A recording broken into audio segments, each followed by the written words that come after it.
cáncer de próstata. Y empezaremos diciendo la epidemiología. Bueno, el cáncer de próstata actualmente es un diagnóstico es el diagnóstico principal de cáncer en los varones. La cuarta causa de muerte más frecuente en varones y la causa más común de cáncer en hombres en otros países como los países europeos. Tenemos acá más o menos la incidencia de cáncer de próstata en algunos países, en el tiempo. Tenemos que en el año 80-85, 3%, del 85 al 90, un 6%, del 90 al 92 se duplicó un 18% de la incidencia para estabilizarse en 14% en el año 95. Tenemos también acá la curva en relación a la presentación de cáncer de próstata en función de la edad. Y tenemos, por ejemplo, que a partir de los 60 años, ya comienza a subir la incidencia o la frecuencia de cáncer en los pacientes varones, teniendo un pico máximo entre los 85 y 90 años. En relación a los grupos por edad, en algunos países, tenemos ahí, por ejemplo, y acá uno puede ver realmente, por ejemplo, entre Estados Unidos, en personas negras, en el penúltimo pirámide, que es una incidencia alta en relación al cáncer, en relación a los chinos, por ejemplo, que tienen 1.3 y ellos tienen 100.8. Y esto, bueno, vamos a verlo más adelante, tiene que ver bastante con el factor genético, el factor hereditario, que tiene que ver tiene que ver bastante con la presentación del cáncer de próstata. Nuevamente, en relación al cáncer diagnosticado, tenemos un crecimiento en relación al cáncer a distancia localizado, progresivamente va aumentando del 85 al 90 y de ahí se estabiliza. Nuevamente, en relación al crecimiento del cáncer en relación a los años, del año 96, por ejemplo, acá vemos también un crecimiento y se eleva. Bueno, estos incidencias en relación al cáncer se han incrementado en los últimos años porque actualmente ya se tiene, o hace 10 más o menos años, se ha insistido bastante en diagnosticar precozmente el cáncer de próstata. Y tenemos, por ejemplo, también que en relación a la distribución de casos clínicos, de acuerdo al diagnóstico histológico, tenemos que casi el 95% de cáncer de próstata son adenocarcinoma. Adenocarcinoma son el 95% de casos. Algunos factores de riesgo rápidamente para ver. En realidad, estos son muchos estudios que se han hecho sobre el cáncer de próstata. La herencia, es importante, por ejemplo, la herencia. Si hay un paciente varón que tiene su papá que ha tenido cáncer, tiene 2 o 3 multiplicado la posibilidad que tenga cáncer. Entonces tiene que hacerse un control precoz y estar consultando anualmente. Si el paciente tiene varios familiares con cáncer de próstata, entonces ya se multiplica la posibilidad por 5, por 20, algunos dicen 30, algunos dicen 20, 5 o 20 veces más la posibilidad de tener cáncer de próstata. Los andrógenos, como hemos visto, es importante tener esto porque hay pacientes que tienen niveles elevados de testosterona. Se ha visto en algunos países, como los afroamericanos, que están elevados las concentraciones de testosterona y eso podría condicionar también una mayor presentación del cáncer de próstata. Un poliformismo genético también, hay algunos genes que se han visto implicados también en el cáncer de próstata, así como un citocromo P459C17 que también se ha encontrado en algunos pacientes que tienen una incidencia mayor de cáncer de próstata. El factor de crecimiento insulínico, también, como digo, hay trabajos, y la dieta. Se ha visto, hay varios trabajos en relación a la dieta que son factores que condicionan la presentación de cáncer. Estamos hablando de las carnes rojas, ¿ya? Y algunas grasas poliinsaturadas que tienen que ver también con la presentación de cáncer de próstata. La actividad sexual, el cigarrillo, el sobrepeso, el consumo de alcohol son factores de riesgo, pero esto sigue en el tapete porque si bien es cierto, hay trabajos que apoyan esta tesis, hay otros trabajos que dicen que no tiene que ver nada con eso. Para ver acá los niveles nomás de PSA en los pacientes, una pieza operatoria de un adenoma prostático, y para que inicialmente este es un dibujo para que vean la glándula prostática, las características de una glándula prostática normal, Como verán ustedes, la glándula tiene su mucosa prostática, tiene sus células y tiene totalmente definidas, con bordes regulares, y su núcleo que es no muy policromático.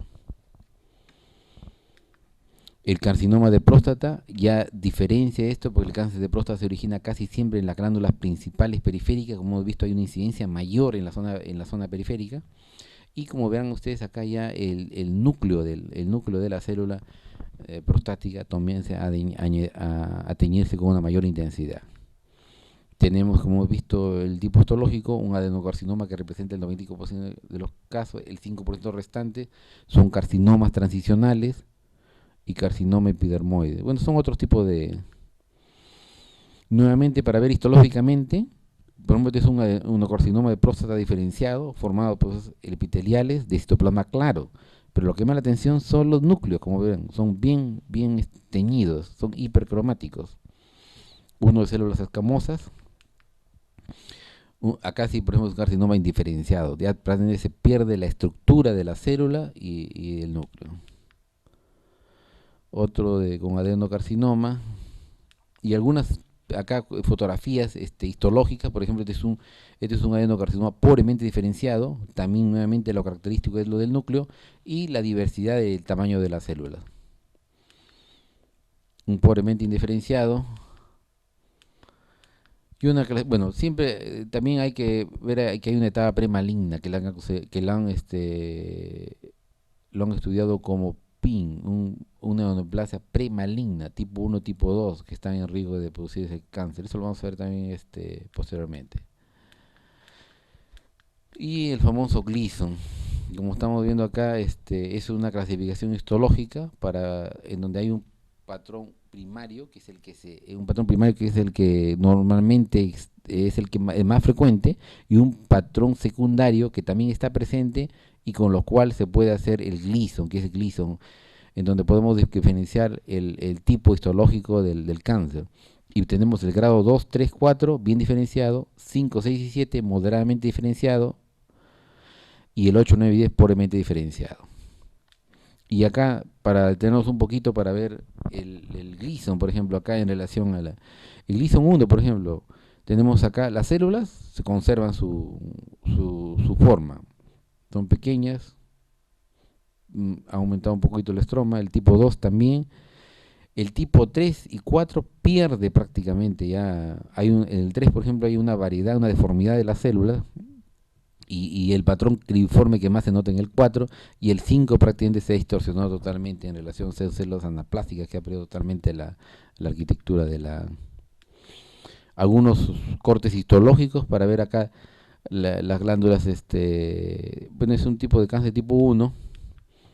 El tipo 2, como todavía acá, por ejemplo, también las células son pequeñas, conservan su forma, son más pequeñas, aumenta más el estroma. El tipo 3 ya hay un poco de simplificación. Igual. El tipo 4, por ejemplo, también acá ya hay una distorsión, ya como ustedes verán, hay células de diferentes tamaños, de diferentes, que podrían dar una total deformación ya del cáncer. El 4 y el 5, en donde prácticamente se ha perdido totalmente, hay diferentes tamaños, como verán, ven diferentes tamaños de núcleo, diferentes tamaños de célula, totalmente se ha perdido el patrón de la... Bueno, y en relación a un poco de historia, en relación al cáncer, tenemos que en el año 1912, Loswey decía que el cáncer se originaba en el lóbulo posterior. Luego en el año 1954, Frank, límite anatómico, la glándula interna, hablaba de una glándula interna y una externa, ya estaba hablando ya de la célula periférica y de la zona de transición, y hablaba que más la glándula externa se asentaba el cáncer más que la interna. Y en el año 1978, McNeil ya habla de la zona de transición y de glándulas periuretrales, la zona periférica y la zona central. Y es en donde ahí vamos a ver ya el porcentaje de presentación de cáncer en esta zona. Nuevamente lo que hemos visto. Y nuevamente acá para que ustedes, es un esquema para ver la zona periférica, la zona central y la zona de transición. El 60-70% de los cánceres se asienta en la zona periférica. Nuevamente este cuadrito que lo hemos visto anteriormente, en la zona central es sitio predilecto de los cánceres de próstata. Nuevamente, a lo largo de la vida, las hormonas masculinas son las que tienen que ver con el crecimiento de la próstata. Inicialmente con el nacimiento, el mayor crecimiento es a los 10 o 20 años, un peso normal de 20 gramos, y se estaciona ahí hasta los 45, en donde comienza a haber un incremento progresivo de la próstata. Bueno, acá solamente para fines de la clase tenemos dos tipos de marcadores, fosfatasa ácida prostática, que no se utiliza actualmente porque hay una este marcador prácticamente no se utiliza porque está alterado en otros tipos de patología, y el que actualmente se está utilizando es el antígeno específico prostático, el PSA, que nosotros es un marcador importante para diagnosticar lo que es cáncer de próstata. Y en relación al cuadro clínico, ¿qué presenta un paciente con cáncer de próstata? ¿Qué sintomatología? Ninguna. Inicialmente el paciente con cáncer de próstata no presenta ninguna sintomatología, es asintomático. Es por eso que un paciente que viene a la consulta con 70 años de edad, ¿ya? Y que dice que no tiene molestia, viene por un control, entonces y hay que preocuparse, porque el cáncer de próstata inicialmente no presenta ninguna molestia, ¿ya? Entonces, una vez que el paciente ya el cáncer ha avanzado y tiene ya una serie de molestias, porque ya el cáncer puede haber avanzado. La diseminación del cáncer de próstata por extensión directa, las vesículas seminales, vejiga, uretra membranosa, pared de pelvis, y la diseminación al recto es rara. ¿Por qué? Porque ya hemos visto en el dibujito, hemos visto en la anatomía, hay una fascia, la fascia de Noville, que es una fascia que no permite la diseminación. La vía de los ganglios obturadores hipogástricos, ilíacos externos, los presacros, los preisquiáticos, los inguinales, los periórticos, mediastínicos y los supracabriculares. Por vía hematógena se puede diseminar a la pelvis, columna lumbosacra, costillas y fémur. Las vísceras, como el pulmón, hígado, glándulas renales, riñones y cerebro. Nuevamente para que veamos ahí nomás cómo el crecimiento prostático se va a producir y cómo es que ya el crecimiento y la deformidad es a nivel de estas, se observa a nivel de estas figuras, como se puede ver. Bueno, ¿cómo hacemos el diagnóstico de un cáncer de próstata? Es un paciente, primero hay que hacer la historia clínica, la anamnesis y el examen físico y pedir los exámenes auxiliares. Es un paciente que no va a presentar sintomatología, la sintomatología no va a presentar, viene por consulta, pedimos una ecografía y pedimos un PSA. Es importante manejar esto para ver en función de eso qué tipo de paciente, qué es lo que vamos a... El tacto rectal, que hemos visto que es muy importante para diagnosticar los cánceres de próstata.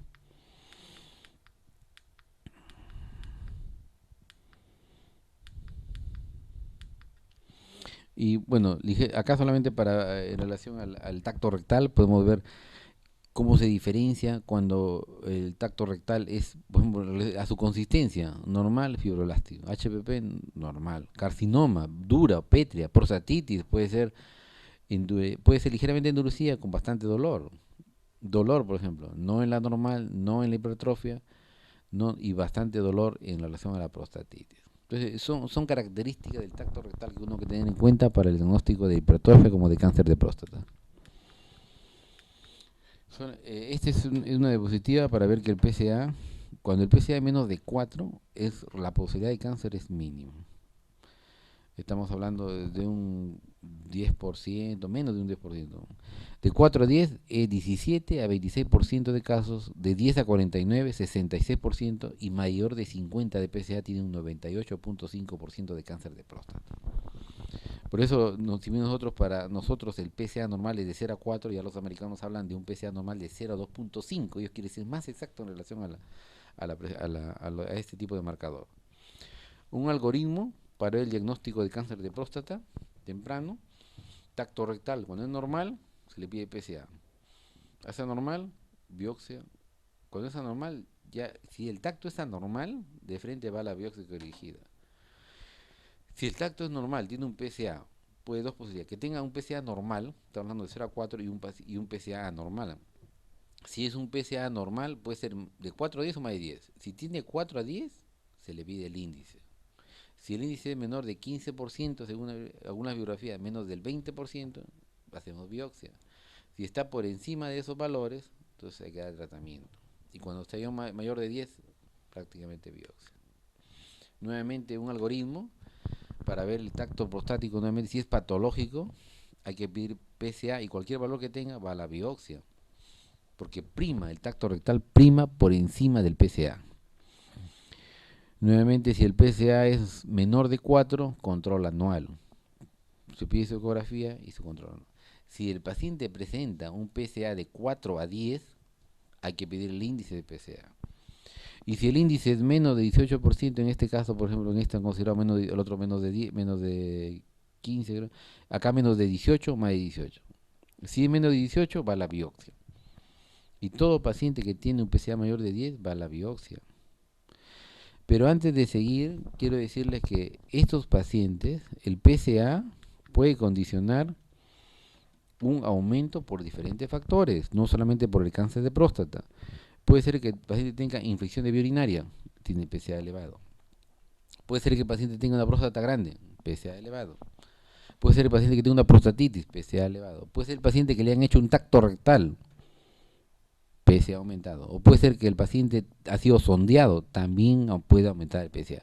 O sea, hay una serie de factores que pueden aumentar el PSA. Hay que tener en cuenta esto, es importante, porque antes de aplicar este algoritmo como lo estamos viendo, tenemos que estar totalmente seguros de que no hay ningún factor que altere el PSA. Entonces, cuando pedimos un índice, entonces el índice va a ser aceptado siempre y cuando no tenga ningún factor de PSA que haya alterado eso. Y si hay un factor que ha alterado, hay que tratar eso y después nuevamente tomar su PSA. Esto para ver la clasificación TNM, T1A, T1B. Bueno, es la clasificación de TNM en relación a la invasión del cáncer de próstata en relación a los órganos. Primero puede ser un lóbulo, después los lóbulos, después extracapsular y después también puede ser metastásico. Esto solamente para fines de la exposición en relación al estadiaje del cáncer de próstata. Según Wilmore y Ewell, había un estadiaje A, B, C y D. Y de acuerdo a eso era el tratamiento. Dice, en hombres con expectativa de vida menor de 10 años, con bajo grado histológico, bajo estadio, descubrimiento en el RTU o cirugía abierta, dice, observación en algunos pacientes. Pero esto es una cosa, claro, fortuita, porque un paciente puede ser operado y con todas las condiciones tiene un PSA normal, tiene una ecografía normal y le cuenta como un hallazgo en el RTU, en la próstata, un porcentaje de cáncer.